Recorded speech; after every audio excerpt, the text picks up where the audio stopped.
The metal chair scraped against the studio floor with a sound that made 300 people wince. Security stepped forward instinctively, hands moving toward their radios. But Steve Wilkos had already gone completely still, his face a mask of disgust and disbelief that made the Chicago studio feel 10 degrees colder. A father had just admitted he'd rather buy himself a new truck than pay for his paralyzed son's wheelchair. And he was sitting there defending it like it made perfect sense. This wasn't just another family dispute. This was a level of selfishness that shocked even Steve, who'd spent 17 years hosting his show and 12 years as a Chicago police officer before that. He'd seen deadbeat dads, abusive parents, and every kind of family betrayal imaginable. But this was something that would leave him profoundly shaken in ways he hadn't expected. The booking email had arrived with a heartbreaking subject line: "My dad won't help me get a wheelchair." The sender was Jake Morrison, 19 years old, who'd been paralyzed from the waist down in a car accident 8 months earlier. According to Jake's letter, his insurance only covered a basic hospital wheelchair, but he needed a specialized model for independent living, something that would cost $15,000. Jake's father, Robert Morrison, 45, owned a successful construction company and could easily afford it. But Robert claimed the accident was Jake's fault for driving recklessly, and he wasn't going to reward bad behavior by paying for an expensive wheelchair. Instead, Robert had just bought himself a brand new $40,000 pickup truck. The producers scheduled what they thought would be a straightforward father-son conflict about responsibility and consequences. They had no idea they were about to witness something that would become one of the most powerful episodes in the show's history. The morning of the taping, Jake arrived at the studio in his inadequate hospital wheelchair, uncomfortable, poorly fitted, and clearly inadequate for daily life. He looked exhausted, wearing clothes that hung loosely on his thinner frame. A production assistant noticed how he struggled to maneuver the chair and had to help him navigate the narrow backstage corridors. Robert arrived separately, pulling up in his gleaming new truck, making sure everyone could see it.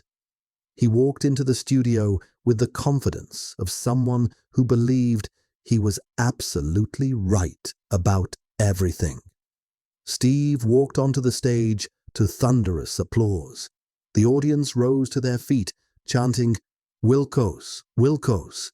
But Steve's expression was already serious. The producers had briefed him on the case, and something about a father refusing to help his disabled son had triggered every protective instinct Steve possessed. "Today we've got a father and son dealing with the aftermath of a life-changing accident," Steve began, his voice carrying an edge of controlled anger.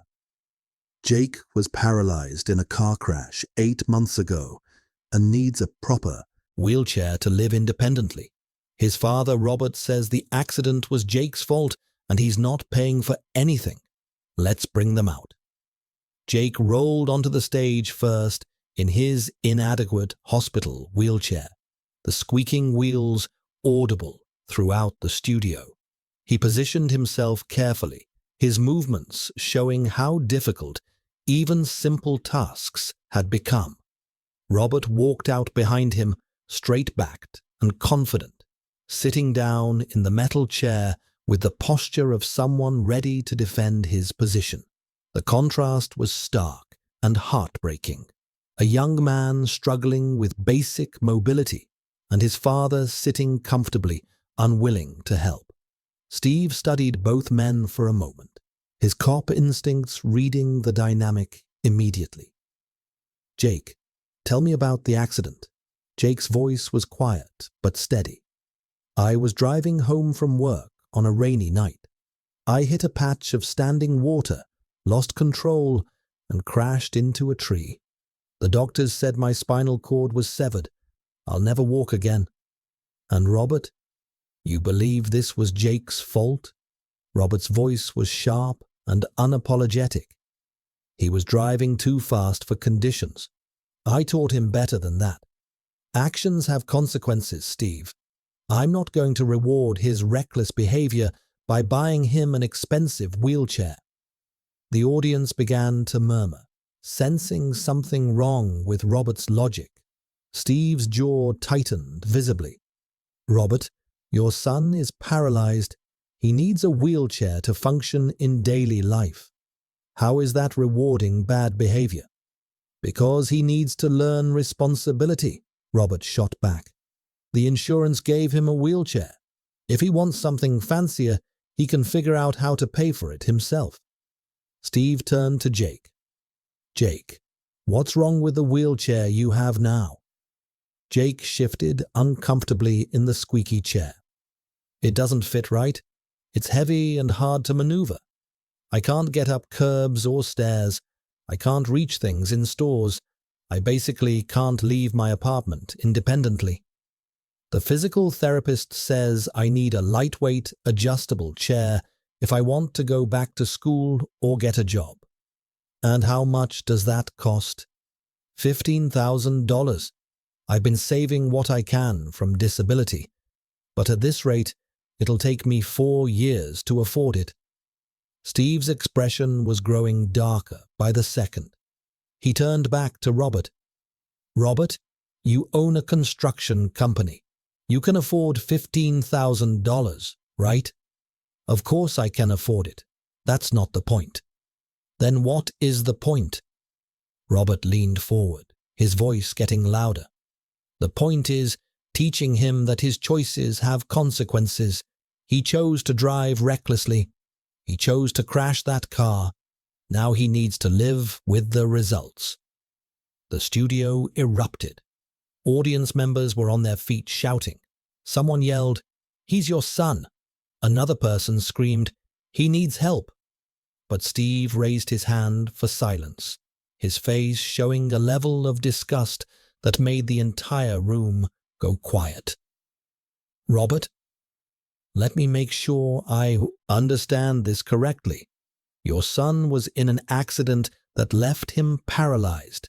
He needs equipment to live independently.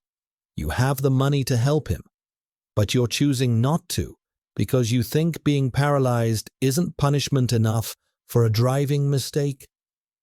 I'm teaching him accountability, Robert said defensively. Steve's voice dropped to a dangerous whisper. Robert, your son will never walk again. Ever. He will spend the rest of his life in a wheelchair. Every single day for the next 60 years, he'll be reminded of that accident. And you think he needs more consequences? He made his choice. He made a mistake. Steve's voice exploded across the studio. A mistake that cost him the use of his legs for the rest of his life. And instead of helping him rebuild his life, you're punishing him more. Steve walked across the stage until he was standing directly in front of Robert. Tell me about the truck, Robert. Robert's confidence wavered for the first time. What truck? The truck you bought 3 months ago. How much did that cost? That's irrelevant. Answer the question. How much did your new truck cost? Robert shifted uncomfortably. $40,000. The audience gasped. Steve's face went through a range of emotions, disbelief, anger, and something that looked like profound sadness. You spent $40,000 on a truck for yourself, but you won't spend $15,000 on a wheelchair for your paralyzed son. The truck is for my business. You had a truck for your business, Robert. You traded it in for a newer model. You wanted a nicer truck, so you bought one. But your son needs basic mobility equipment, and you won't help him because you've decided his accident was a moral failing that deserves lifelong punishment. Steve turned to Jake, and his voice became gentle. Jake, how has this affected your relationship with your father?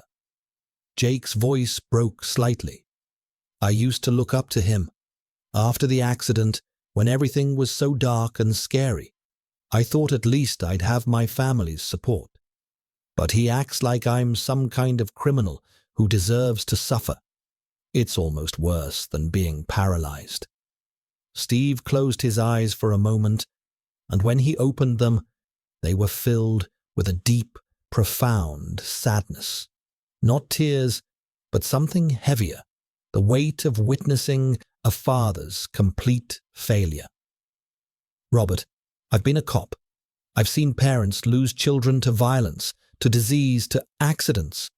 I've watched mothers and fathers who would give anything, everything they own, every dollar they have, their own lives, just to have their child back, healthy and safe. Steve's voice was quiet, but carried throughout the silent studio. And you have your son. He's alive. He's here. He needs your help to rebuild his life after a devastating accident, and you're choosing to punish him instead of love him. Robert started to speak, but Steve held up his hand. I'm not done. Your son is sitting in an inadequate wheelchair because you've decided that his paralysis isn't consequence enough for a driving mistake. You've decided that a 19-year-old who will never walk again needs to be taught a lesson about responsibility. Steve paused, letting the weight of his words sink in.